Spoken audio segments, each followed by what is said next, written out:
Good afternoon, everyone. We want to welcome you to take your seats again. We're going to get started in just about a minute.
While you're finding your seats, I want to welcome you back, and we want to get right to our next speaker. Rick Robinson is a native Detroiter and fourth-generation musician. For 2 decades, he played double bass in the Detroit Symphony Orchestra, but then decided to embark on a different path. In 2012, he left the DSO and decided to reimagine the way classical music is shared. He's founder of CutTime Productions and CutTime Quartet. He now partners with Classical Revolutions to share classical music in non-traditional spaces. Please join me in welcoming Rick Robinson.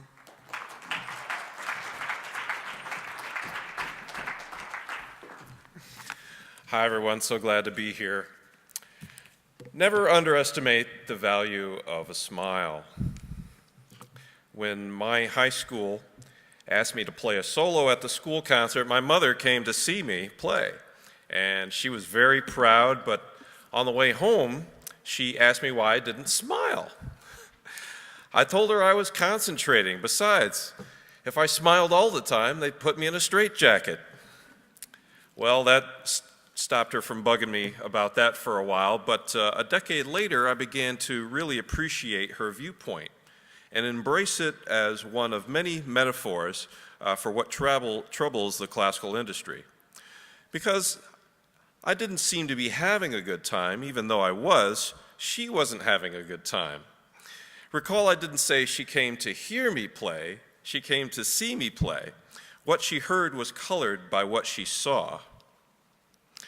After joining the Detroit Symphony Orchestra, I could still imagine her and millions of others like her wondering why we didn't seem to like what we were doing, even though we were often enough in very deep bliss. Playing serious music is, after all, serious business. For a full orchestra to sound like a single player, nailing our parts that are sometimes barely playable demands careful rehearsal, and that we concentrate on several things at once.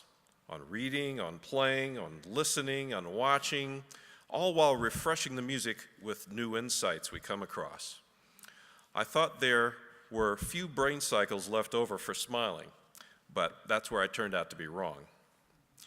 In the orchestra, where I could, I began memorizing chunks of music like this to synchronize with the conductor. And by getting my head off of the page, I began to discover the real music. And this is how I learned that the goal of any great music making, rock, jazz, gospel, classical, whatever, is simply to make the music matter, first to each other and then to our audiences. The music is not the end, but rather the medium by which we inspire. We are, after all, in the inspiration business through music. And smiling, moving, talking, and engagement with a broader audience inspires just as much. So when it comes to the challenge of drawing diverse listeners to concerts or truly connecting with the broader community, it's key to realize that while classical music may be formal and serious, it's not as serious as a heart attack. The page may be what the composer originally set, but this is merely a recording technology. The music is more like a pair of shoes, a hat, or an overcoat that we borrow, in which we strut our own stuff. And that music, which has fallen into the public domain after 90 years, if it truly belongs to the whole world, can be recast as a very adaptable and friendly, and I dare say more adaptable and friendly form of inspiration than our high standards in the classical industry will let on. The prevailing high standards of orchestras, for example, let us compete in the Olympics of world-class performance for high marks from important reviewers, affecting everything from tours and tour attendance to recording sales, subscriptions, sponsorships, donations, and grant support. Cash flow has relied on showcasing our world-class credentials, and success depends on being perceived as a leading artistic authority and as an ambassador representing our cities across America, Europe, and Asia. High standards inspire and pay the bills for the most part, but they also come with a social price. Everything has a trade-off because every value has an opposing value. It is the price we pay in the orchestra is that of wider social connection. It's most often called the ivory tower, but it's really more like a worldwide church for reasons that I'm about to make more apparent. What does classical music represent to the average American, especially in a country with much less arts education than in the past, a subculture of rebellion, and now with so much available online? As it has become apparent that times are changing, many orchestras and musicians are interested to draw new listeners, yet without trading some artistic standards, no matter how temporary, it's not effective en masse. I sat in countless orchestra meetings where musicians warned against compromising our standards of presentation. Don't dumb it down. Let the music speak for itself. Always dress better than the audience. The audience should always look up to us. We should never talk down. In fact, it's best not to talk to the audience at all. Well, our response to the need for change was to demand technically perfect players, authoritative conductors, winning soloists, world-class leaders, trending composers, and academic speakers. And we also demanded experienced audiences. Audiences who know how to take in a concert, who have some idea of what they're going to hear, who wear appropriate attire, and who can sit quietly without distracting anyone else. These demands undoubtedly maximize the concert experience for all who are playing and attending. They maximize focus on the dramatic variety of sounds in the spirit of meditation. This traditional, authoritarian, and essentially spiritual practice is pure and sacred, but it is also sanitized and intolerant. I'm convinced that, consciously or unconsciously, we've been filtering out new audiences to maximize our own satisfaction. If fine art music is to continue as an end unto itself, its chief purpose, inspiration, must be apparent without further explanation. And I contend to you that this purpose, this value, is no longer apparent to the vast majority of the American public. While a great performance can speak for itself, songs immediately set their own context, whereas instrumental music is a foreign language that needs some introduction. A picture may be worth 1,000 words, but we use captions nonetheless to set its context. That's why I began to bend the standard. I was not surprised to discover that new listeners and even many veterans really loved it when we musicians would open up and talk to them like families and friends. Artists can be real people, and when I started articulating my opinion of how classical music uniquely works, such as the dramatic principles of tension release that drive this music forward and make it sexy and bold, people listened and watched for these in our CutTime performances. I recognize that there's this burning curiosity about why we chose classical or this particular piece to play, or what to listen for that makes a performance compelling, or how someone without experience can access the secrets of this music. There's a huge mass of adults who admit to inexperience with classical music and who are curious to pick up information in a comfortable manner.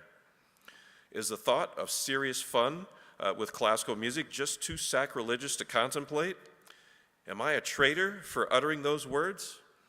Well, just call me Dr. Strangelove, because I learned to stop worrying and love the casual new audience.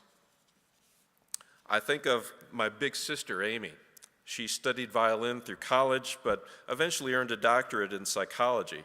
And while she loves classical, she rarely comes to concerts. And when she does, she has to sit in the back, because when she thinks she knows the music, just like at home with a stereo, she wants to sing along and play her air violin. She doesn't like to just sit there and listen to the experts play. She wants to join in, to enjoy what she knows in any way she can. But rather than tell anyone it's impossible to truly appreciate the symphony without trying to play an instrument, clearly it's not, we can begin warming up classical for the masses simply by introducing it with genuine regard, humanity, and engaging activities. It's clear that we artists must innovate, but we need to go ahead and step much further outside the box depending on the listeners. If we have an artistic license to understand and enjoy classical, then we need to share that license, both literally and liberally. We are the missionaries needed to jump off the altar of the concert sanctuary and spread the good news that some of this music is accessible to, let's say, half. And we can demonstrate exactly how with movement and effective analogies. I've been able to describe music as a meal. I love food. And as walking, as breathing, as a sport, as running, as a sailboat. Classical is another alternative to all the other kinds of music that we enjoy. And there's no better time than now to show this to the millennial generation, which doesn't want to miss out on any style of music. Especially in the club scene, recent smoking laws have made it possible to bring classical where people discover other favorite music. That's where we all feel free to sing and dance and yell or drum the table. And that's a place to let Beethoven take us on a brief inward journey, a struggle and redemption, or just for the musical fireworks. I think it's worth doing a Snoopy dance about. How about you? Rather than art-centric, I call this kind of artistry audience-centric. It's another way to serve, or better yet, to liberate fine art, because it wants to touch all of humanity. Putting classical in front of those who avoid concerts is the first step to effectively connecting. How then can we translate the value of classical in non-academic terms? What is in classical for them? And how do we make wild imagination more apparent? How can we get real with classical? How do we reset the context for largely instrumental music? Popular culture and music in America are dominated by words. Song is king, and he's married to rhyme and rhythm. Songs, rap, even poetry and storytelling backed by music have personality at their core. This single form, songs, make strong cultural values within which instrumental classical music struggles to relate. So it's about time we use words and more to add value. Let's guess that if half of all Americans don't seek out instrumental music, just relaxing and exposing them to what is personal and fun will create a certain percentage of new audience. Don't give them long half hours, just demonstrate fun making serious music, sharing real excitement, vulnerability, risky jokes, as well as fascinating information. These are the new benchmarks for growing love and trust with new audiences, both younger and older. This is what I call new classical, and it's less focused on perfect execution in favor of real connection. Because music is essentially a form of love, A bit of anything goes connects new listeners. And the time is now for the raw classical that liberates both artists and fine art music to make an impact and reel fans in the casual community. There's more curiosity than ever. Let's facilitate it. Who doesn't deserve meaning, after all? I've got a phrase for you. Creating curiosity is the currency for creating new community. Okay? Repeat after me. Creating curiosity is the currency for creating new community. A certain percentage will upgrade to traditional concerts from introductory shows, especially when we can program a broad historical variety to clue in new adult listeners to the development of Western written music, with attention to its timeless qualities. So I call to artists to consider and find balance with both sides of this coin. Within the opposing viewpoint of our perspective will be the definition of our own special purpose. My call to concert presenters is to embrace your surrounding community and send out enthusiastic, resident fine artists to places where people already gather and allow the cultural bridge to flow sometimes in both directions. And my call to veteran audiences is to engage new listeners at traditional concerts and avoid the specially marked new classical concerts if you can't accept club rules. We need to take the symphony to the people's houses, and we must make new people feel really welcomed in our house. When new, it's easy to feel judged or shushed out, and we will need you and the ushers to dial it back a bit. So, in closing, fearing dumbing down makes perfect sense when we're trying to build and maintain standards which compete on the world stage. But fear of experimenting for people who don't understand fine art makes no sense when trying to build a new community. Yes, classical music is sacred, yet it also makes great entertainment when we let it. And that's worth smiling about. Thank you.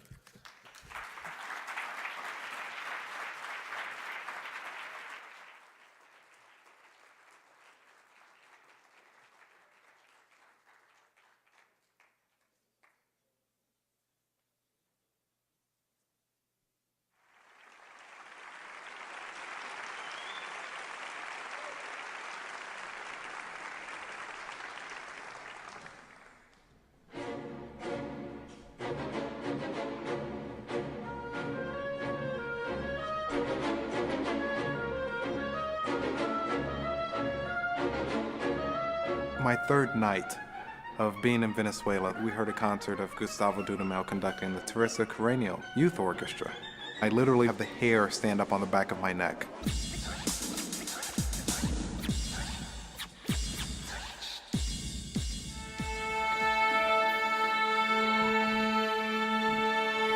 When your A is in tune, stop playing it.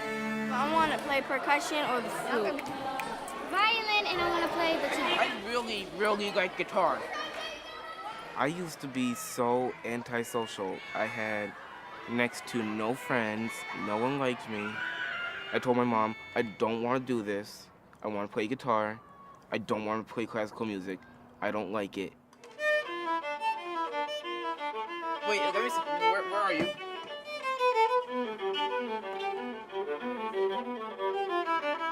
I want to do that. I want to do that so bad. I think it's about engaging. You know, engaging them to realize that they can do much more than they think. See, this is the most difficult part about playing the trumpet, okay? You have to work out these muscles that are here on your face. Believe it or not, they can get stronger. One. It helps if you bend your knees too. You gotta do the whole. Oh, I'm kidding. I need a violin. I need a violin. Can I get a violin? Her mother passed away in 2001. She was 2. But her mother wanted to play the violin. My mom, she never got to do it, so that's why I wanted to do it. To make her happy and things.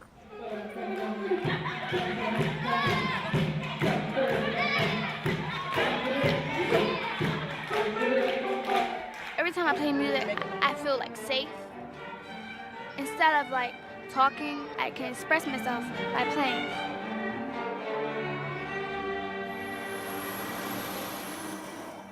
reason we do this every day is to give you guys the opportunity to sound as good as possible. And I refuse to put you guys on any stage, anywhere, in front of an audience that would sit there and say, oh, that's so cute. They're little black kids from West Philadelphia playing classical music. I want them to look at you guys and say, wow, these kids can play. 1, 2, 3, 4.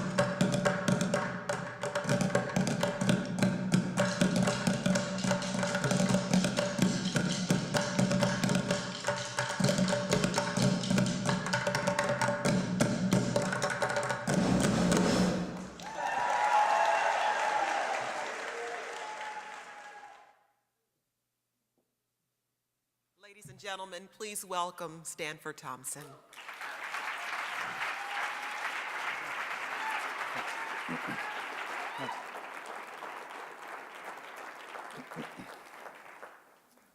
Wow, it's great to be here. I want to take you back to my last semester at the Curtis Institute of Music. I was really confused. I had no idea what I wanted to do with my life, and there were really two things that scared me. One was just seeing the state of orchestras. This was also a time when the economy tanked back in 2008, and I pretty much lost the majority of my work. Orchestras were having a hard time. No one was hiring in any type of field. And the reality kind of sunk in that I was a trained professional trumpet player. That's what I knew how to do. You put a conductor in front of me, sure, I'll play anything. Then the second thing that I was thinking at that time was this disconnect between the art form and the community. Now, 3 years into Curtis, I had a chance to work with all of the best conductors, Simon Rattle and Muti, and great soloists like Hilary Hahn and Long Long and Yo-Yo Ma, the list goes on and on. Played in the best halls around the world and always received the very best. We had the best teachers, we had the best clinics and master classes. And I realized that beyond Rittenhouse Square in Philadelphia, that these types of opportunities were not available to kids really outside of that little bubble that I lived in. So I go into my fourth year, I'm confused. I question everything. A couple months later, we're in Carnegie Hall with Alan Gilbert playing something I can't remember. See, that's how important it was. I can't remember what we were playing. But at the end of that performance, I remember looking out into the hall. It was maybe 2/3 filled. And sure, they clapped, they were enthusiastic, and then the applause died. And I knew that my colleagues and I making that great music on that stage, that everything we did that night would die at the end of the very, very last note that we played. Nobody beyond those walls were going to hear it and benefit from it, or even have the opportunity to be inspired by what just took place in that room. It was a remarkable concert, the best concert I've ever played in my life, and probably will be the best concert that I yet will play. And to me, something was wrong with that. It's great. 2/3 of the hall was filled. Who cares? We made great music that night. Who cares? Oh, the orchestras are having a tough time. Who cares? What's really happening in New York or Philadelphia or Detroit? What do people care about? In this room, sure, we will sit here and say, oh, it's horrible what's happening in the Twin Cities with these orchestras falling apart, and this is the most compelling thing. We have to fix this. We have to find a way to double our endowment. We have to find a way to make sure we pay musicians more, which they do deserve. But the average person walking down the street in Minneapolis or in Philadelphia or in Detroit or LA or New York, they are not thinking about what tragedy there would be if the Philadelphia Orchestra or the Curtis Symphony or whatever disappeared. And that's what I struggled with. So I was pretty sure by the middle of my last year, I was done. I went out to South Korea. I played with the Seoul Philharmonic for a couple of weeks. I loved the people. I loved the city. But I could not picture myself doing that 40 weeks out of the year. The week I got back, a friend sent me a video of Dr. Jose Abreu, who founded El Sistema, winning the TED Prize. And he had a very, very clear message. The reason that this art form should exist and these musicians is for the benefit of the community, and that the art must be dignified on a much higher level, and that culture for the poor should not be a poor culture. These were the things that really sunk down deep. So a friend of mine from Ann Arbor was in Philadelphia, and he convinced me to go out to Kenya to start a music program. It's the last thing that I was thinking about doing. My last concert at Curtis, I played Beethoven 3 with Simon Rattle. And I went from that to Twinkle Twinkle in a really small village about 4 hours north of Nairobi. But in that small village, I learned something, a lesson that is incredibly important. And I hope that you all will take this with you when you leave today. In this village, I had 90 woodwind, brass, and percussion instruments. I ran a band program at a high school. I did a general music program at a elementary school. And to kind of set the context for this town, unemployment was a little bit over 70%. And kids in this town, if you just get a B or higher on their national exams, you can go to high school for free, you can go to college for free. But why do that when there's no jobs for you to have? So because of all of this that was going on, we worked really hard. I had 2 other Kenyans that were music teachers. I found out the day I got there, they knew about 4 chords on the guitar. And we sat down every morning for an hour and a half, and we stayed a couple of lessons ahead of the kids. We would go over the fingerings for the French horn or the clarinet, the flute, which I still can't make a sound on, but they could. That was a good thing. And we made sure that within that class, we could tell them, no, your finger should be here or there. I would take pictures of the kids that were having the most difficulty, and I would send it to my parents, who are both retired music educators. And they would say, yeah, that kid needs to drop his chin a little bit, or he's a little bit too tight, and I would go in, and just about every time it worked. They thought I was a genius. And after about 3.5 weeks of doing this work, I mean, this was all day, from the morning to literally about 7 o'clock when the last kid would leave. We taught general music for 2 hours at the elementary school. We did choir and some other activities. Then we had a very short lunch break, and then we went over to the high school to make sure that every student in the school, there's probably about 300 students, received some type of music education, but for usually half an hour a day. And then we would stay after school for about 4 hours. And the kids would patiently wait, and we would teach them all. So after about 3.5 weeks of this, I'm tired, I'm exhausted. So I get there, the kids are coming after school, and I sit outside the like chemistry lab. Well, not really chemistry lab. It was just a building that had 4 walls and half a ceiling. And so I sat outside the building, and I told the kids, look, we're not going to have class today. You can ask me questions about my personal life or about America or whatever, but we're just not going to have class. So sure enough, one of the trumpet players raises his hand and tells all the rest of the guys, hey, we're going to have band anyway. So if you want to have band, come with me. We're going to go in and do this. So of course I get upset because they're doing all the stuff I've been trying to tell them not to do. So I run into the class and I say, okay, we'll have class. At the end of class, one of the trumpet players came up to me, a young woman. Her name's Nancy. She was 16 at the time, but she told me the story about when she was 14. Her mother passed away from malaria. About a week later, her father raped her, and then he killed himself within a couple of days. She had to then go live with her aunt, who even to this day believes that she still killed both of her parents for some crazy reason because she's possessed. And the problem that she has is that every month when she cycles, she bleeds too much. The pain is too much. What should take a couple of days takes her literally the large majority of the month. So there's really only a couple of days where she doesn't have this type of pain. The doctors in Kenya are not good enough to do the procedure that could help her relieve that pain for the rest of her life. And she has a really high chance of not surviving the surgery. And all of this stress that she lived with, she told me at the end of that class, Mr. Stan, that's what the kids would call me, Mr. Stan, thanks so much for having this class. This is what I deal with on a day-to-day basis, and this is the only time that I'm not thinking about that stress. And at the end of that, I was just like, okay, we need to have class every single day. This is at least keeping this one girl's life together, her body and soul together.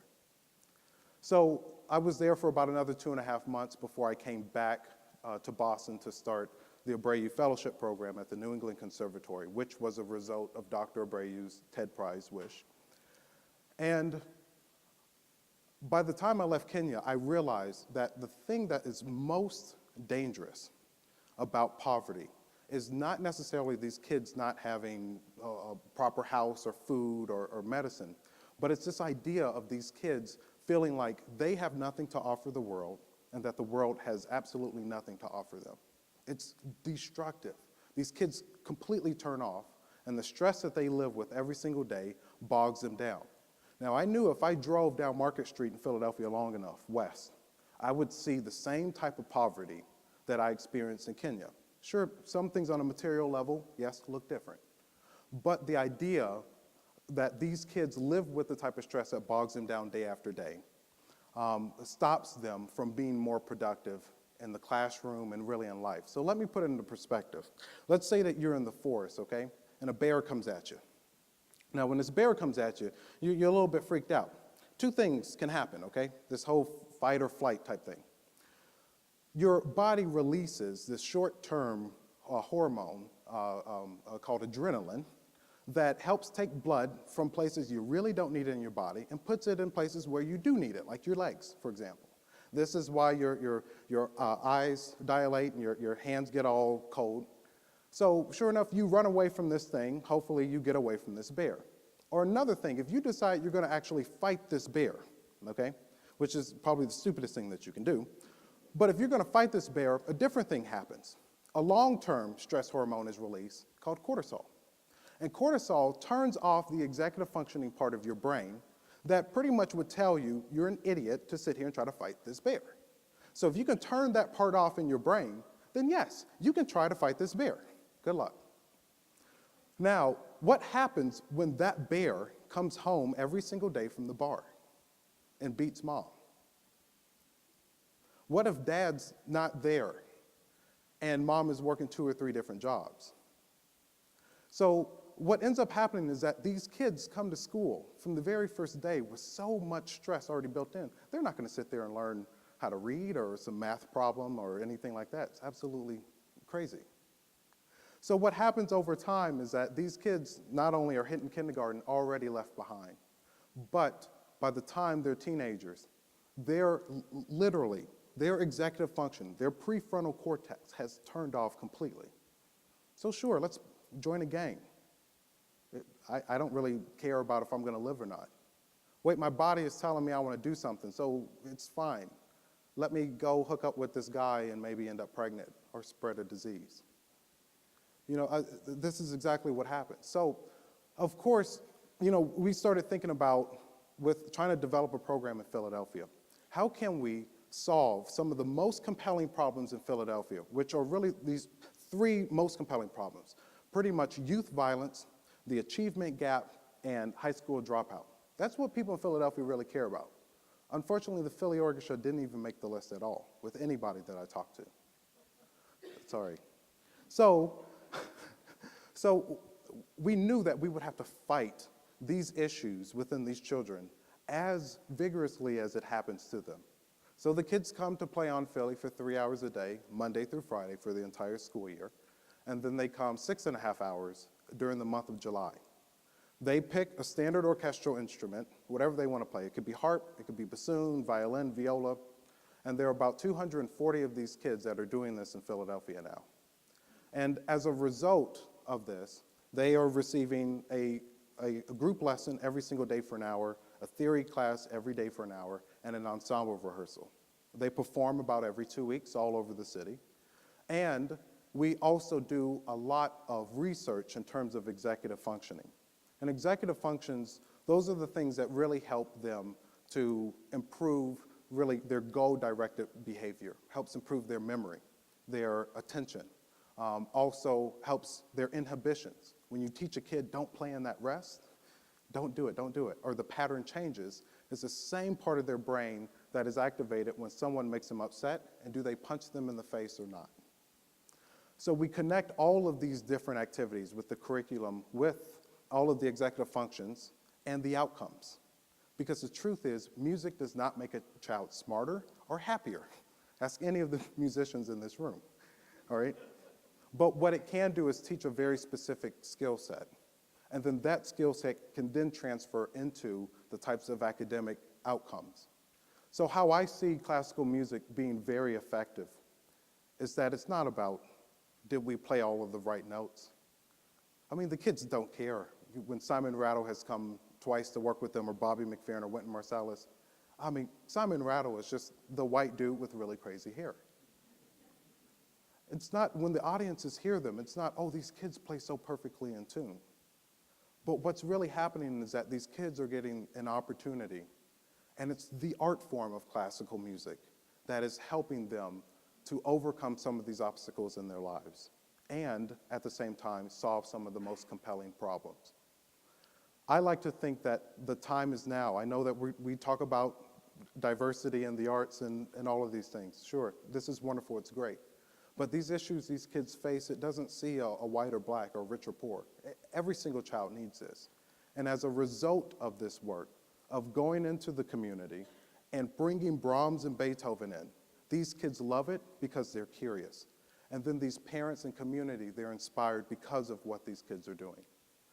And I always like to think that there's no greater time than now, as these communities are falling apart, for us as artists to put our art form on a much higher level and bring it to people in innovative ways that really make a compelling difference. I want to thank you all for listening to me, and I want to encourage all of us to think about ways that we can influence the community. Thanks so much.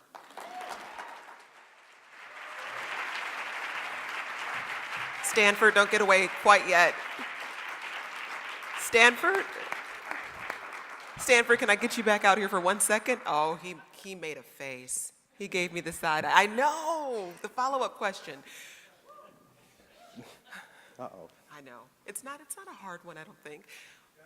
As you were describing your work in Kenya, Sure. and also when you were developing this program, did you have to convince the community that this was worthwhile? Or was it accepted right from the beginning that, oh no, this is going to benefit the kids? Because as you describe some of the issues these kids are facing, it seems like it could be difficult to convince people that this could be a solution. Sure. Well, I mean, there was two conversations. I mean, the arts community, especially even the funders and everybody involved with it, they were all telling me, this is too hard, it's too expensive, the kids won't like classical music, all of this stuff, blah, blah, blah. The community was saying, actually, we want this. We want our kids to have these types of opportunities. They signed up for the program. I think there were over 500 that signed up for 80 spots. The amount of schools that wanted the program and parents and the support, we didn't lose a single kid in the first year. It's a big commitment for these kids. And they learn after about 2 weeks, it's not easy to do this when you're trying to always correct that bow hold. So it was just kind of bridging the gap between, of course, I need the resources from over here, and there's a community here that's ready to receive it. And I always felt that for some reason, we can spend $15 million a year at Curtis to educate 160 students, and that makes sense.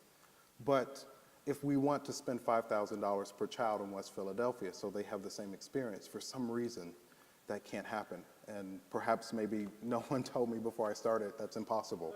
But now that it's happening, we find a lot of support to make it work. So how did you bridge that gap with funders when you were first beginning? Because as anyone who's had to report on a grant knows, you have to be able to show measurable benefits from your program, but you didn't have that starting off, did you? Right, correct.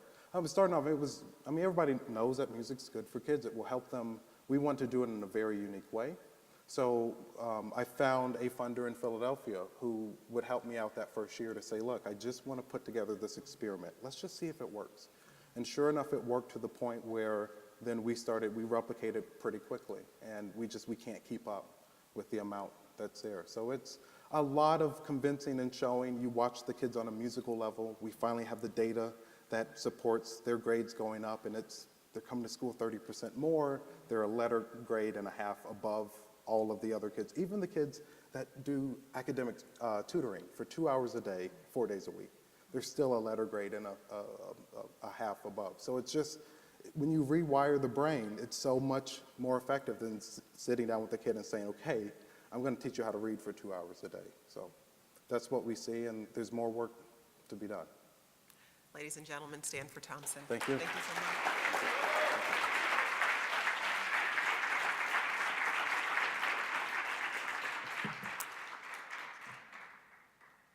Our next speaker is the executive director of the award-winning Boston Children's Chorus, an organization that brings youth from the ages of 7 to 18 from the greater Boston area to create harmony, both musically and socially, through a shared love of music. One of the founding staff members of the organization, the Boston Children's Chorus has grown from a pilot program of just 30 children to 500 singers. He says diversity is necessary, but it is not enough. Please welcome David C. Howse and guest Ben Hires.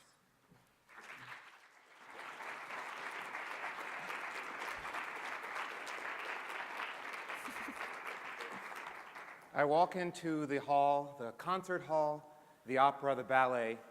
I quickly pick up my tickets, look around, and I very quickly notice that I may be the only one. There are very few people, if any, who look like me, and immediately my internal signals start to go off, and I say to myself, Boston, we have a problem. With the major changes in our demographics of our country, our cities, and our communities, issues of diversity are ever important. We know this. And talking about diversity is nothing new to us in the arts and culture field. Nevertheless, the fruits of our diversity work have not been fully realized. As a field, we have been rightfully eager to diversify our organizations, our boards, our creative and administrative teams, our participants, as well as our audiences. But we, at the Children's Chorus, have worked really, really hard in our efforts to make sure that we're reflecting the diverse and amazing diversity of our communities and our organization. But as an organization, we had not stopped to think about, to appreciate, to understand, and to address the complications of diversity. It's as if we wanted to prize the beauty of the pearl without actually diving for the oyster. Diversity, as we've acknowledged, is really tough work.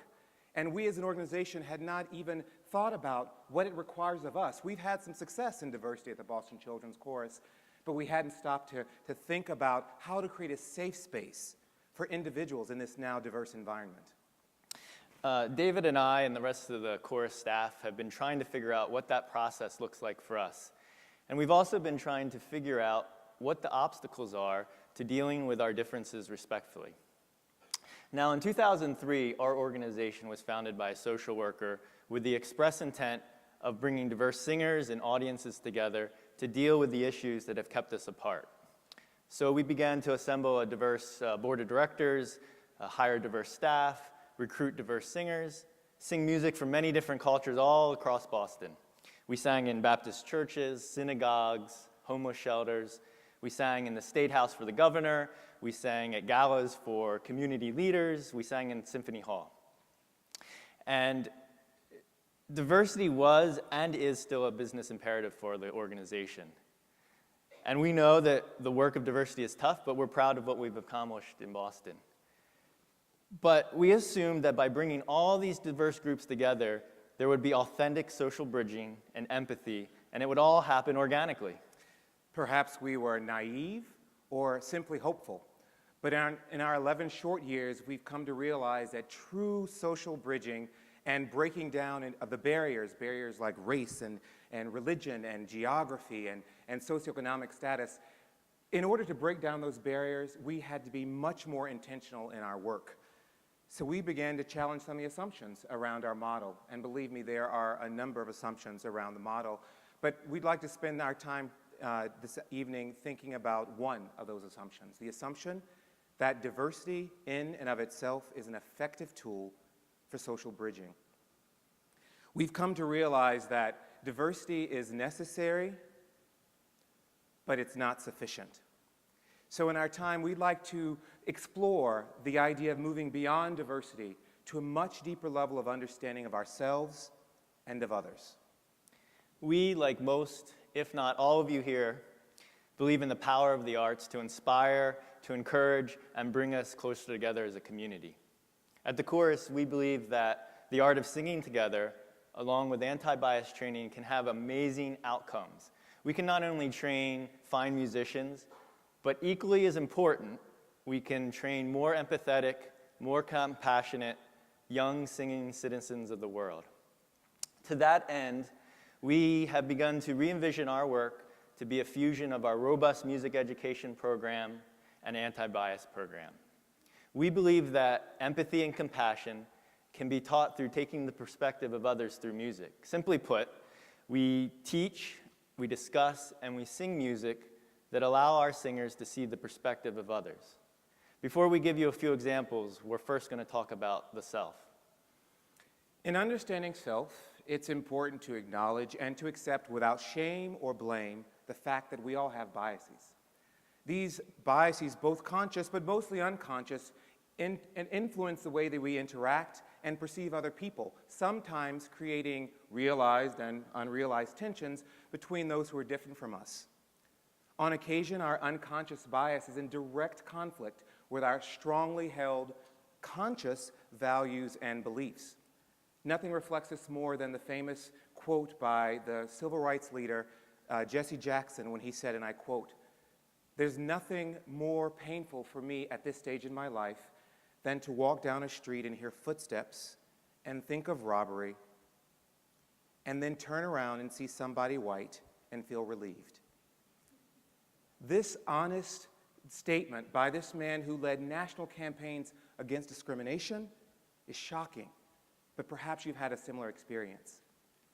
Our unconscious bias, deeply bedded within the recesses of our mind, can get the best of us, and we want to bring them to the surface, unearth them, if you will, so that we can begin to address them. At the chorus, we are learning that the best way to address bias is through self-awareness.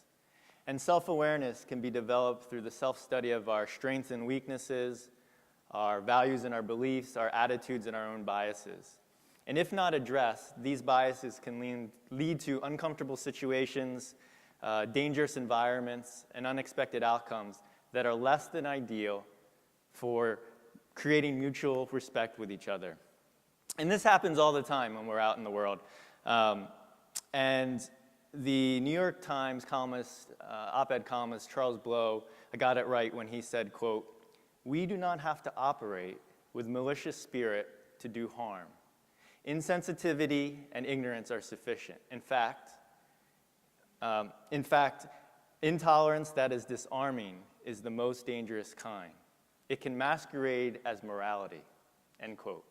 We need to remember that our biases and our stereotypes affect how we treat others and how we think of others. So what does all this have to do with children singing? We hope to use our music to bring those biases to the surface and address them through a process called perspective taking. Now, of all the issues that seem to divide us in society, we at the Boston Children's Chorus have chosen to take a closer look at race. Now, perhaps you will agree that unlike older generation, race is not the only lens through which our young singers view the world, but we think it's a good, though uncomfortable, place to start. We believe that a culture of empathy can be fostered in the rehearsal setting. Take, for example, one of our choirs, our Young Men's Ensemble. It's filled with teenagers, young men, black, white, Asian, Latino. Some are tall, some are lanky. Some are more well-off, some are less so. Some live in Boston, some in the suburbs. But they represent the rich diversity of our community, and they all love to sing. And imagine our conductor coming in and preparing for our MLK Jr. concert, and he tells the guys, we're going to learn a song called The Death of Emmett Till. Now, many of you know the story of Emmett Till. He was a 14-year-old African-American in 1955 visiting his family in Mississippi when his life was tragically cut short when he was brutally murdered for allegedly flirting with a white woman in a corner store. Let's hear our young men sing part of that song.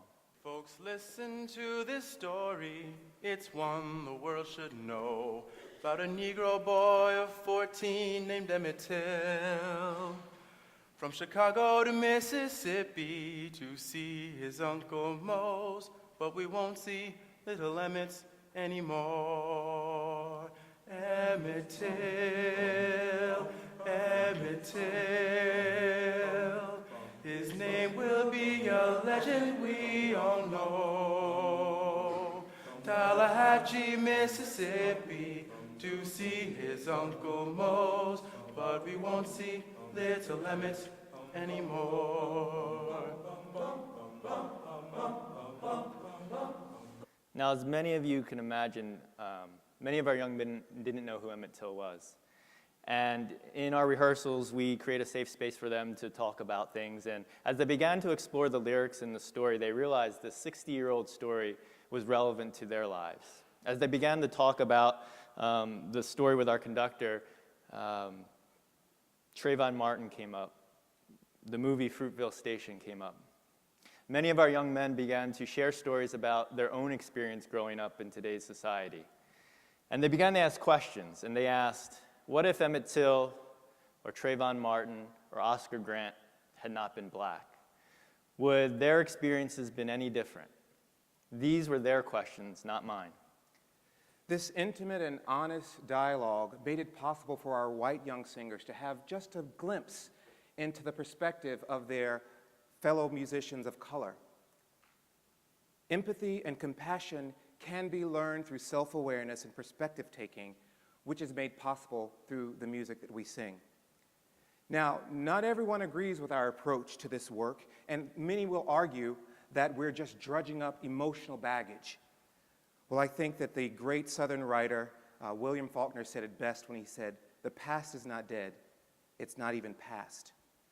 Our inability to discuss these difficult issues only prevents us from moving forward. Our inability to talk about these difficult issues only prevents us from understanding the complications of diversity. We don't think we can get rid of our singers' biases, but we hope that through our music and through age-appropriate discussions, our singers can begin to reflect and analyze and interrogate their own biases. Self-reflection and self-awareness can help with bias. Stanford researchers posit that social connections actually engage and can make people feel more closely connected to each other. And engaging in behaviors related to that culture actually reduce implicit bias. This is not new news, and we, like many of you, probably witness moments of extraordinary transformation. We certainly do in our rehearsals, in our performances across the country and across the world. Take Nomi's story. In 2008, we met the king. King Abdullah of Jordan had traveled to Boston for an event, and we had been invited to sing. Well, that evening sparked a remarkable relationship between the king and the chorus, and a little over a year later, we found ourselves, all 60 of us, traveling to the Hashemite Kingdom of Jordan on a cultural diplomacy tour as guests of the king. Now, I don't know who was more excited, the kids and the staff or our host in Jordan, but on we went. On that tour was Nomi, 16, curious, and incredibly proud of her Jewish heritage. Going to Jordan and dwelling in a place that was a safe haven for Palestinian refugees created internal conflict for not only Nomi but her family. You see, all her life she had been taught to dislike Palestinians. But in a very tender moment of public self-reflection, this young lady was transformed. Let's listen to Nomi in her own words. I'm Jewish and I'm from Israel, and I don't think normally I would be coming to Jordan since it's a place where a lot of Palestinian people are refugees. My whole life people have been like, oh my gosh, I hate Palestinians, they hurt our people, and I've never even met one, and I had such a bad opinion of them. And now I've met one, and it's just like, wow, how could I be thinking things like that? So as you can see from this video, Nomi went to a very uncomfortable place. She realized that she had never met a Palestinian before until she went on this tour and began to sing with them. And she began to realize that despite her cultural and her religious differences, they had so much in common just as being teenagers. Nomi will never look at another Palestinian again in the same way. Like Nomi, we as individuals, we as organizations have to learn to be comfortable being uncomfortable. As we said, this is hard work. Understanding the issues that prevent us from building, sustaining, and maintaining diverse organizations is complicated and it's uncomfortable, but it's so necessary. We realize that tackling this as a children's chorus is a challenge and ambitious, to say the least. We realize that as an organization, we must reflect the diversity that we want to see in our audiences. And we must be prepared to model the empathy that we want to see our singers learn. And we must be prepared to create a safe space for those young singers to learn about themselves and others through music. Therefore, we are not only teaching music skills, we want to teach empathy, compassion, and self-awareness. These are the qualities of a well-developed mind. These are the qualities that are sometimes hard to see and sometimes hard to measure, but they have a profound impact on not only the individual and the society, but on the singer and on the chorus and on oneself and on others. In a 2009 Chorus America survey, we learned that choral singing is the most popular form of participation in the performing arts, with over 42 million Americans, adults and children, singing in choruses. Can you imagine the movement that we can create if we use the art of brute singing to not only create beautiful music, but as a tool to voice our own values and perspectives and to understand the values and perspectives of others that are different than us? This is the idea that inspires us. We believe that a more peaceful, empathetic, compassionate world can emerge if we only choose to get to know ourselves and to get to know others. Perhaps then our arts organizations will really be truly reflections of our richly diverse communities. And perhaps singing is not the only solution to the problem, but we think it's a great place to start. So let us all sing together. Thank you. Can you play the song? What?